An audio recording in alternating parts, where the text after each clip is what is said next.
বিসমিল্লাহির রহমানির রহিম। শীতের প্রচণ্ড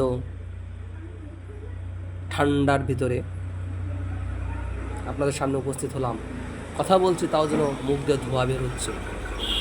তাপমাত্রা অনেক কম, তবু মনে অনেক ব্যথা, যন্ত্রণা যেটা নিয়ে উপস্থিত হওয়া।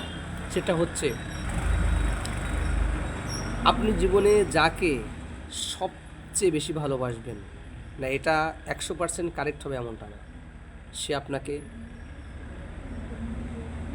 ভালোবাসতেও পারে, নাও পারে, তবে এটা মনে রাখবেন সবসময় আপনাকে ব্যথা যন্ত্রণা দিয়ে যাবে।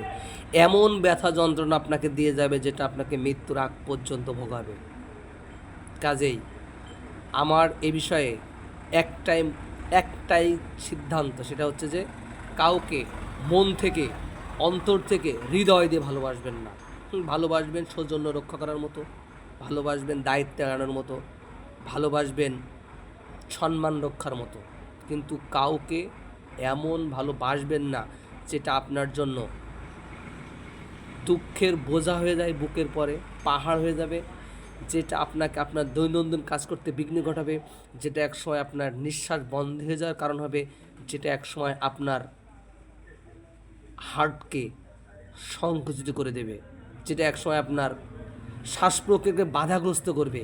এমন ভালোবাসার প্রয়োজন নেই, কারণ আপনি যাকে ভালোবাসবেন আপনি সেই নিটুট মানুষ, কিন্তু অপোজিট পাশে যাকে ভালোবাসছেন সে কিন্তু সেই জায়গায় নেই, সেই পরিস্থিতিতে নেই, সেই সময়ও নেই, সেই সুযোগও নেই, কারণ সে যখন তখন 360 ডিগ্রি অ্যাঙ্গেলে ঘুরে গিয়ে আপনাকে আঘাত করবে।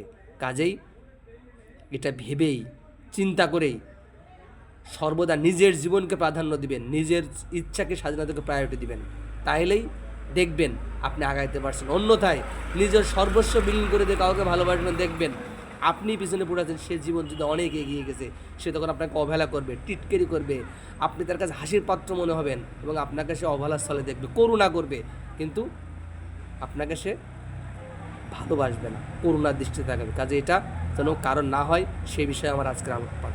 ভালো থাকবেন, সুস্থ থাকবেন, পছন্দ হলে আমাদের পাশে থাকবেন।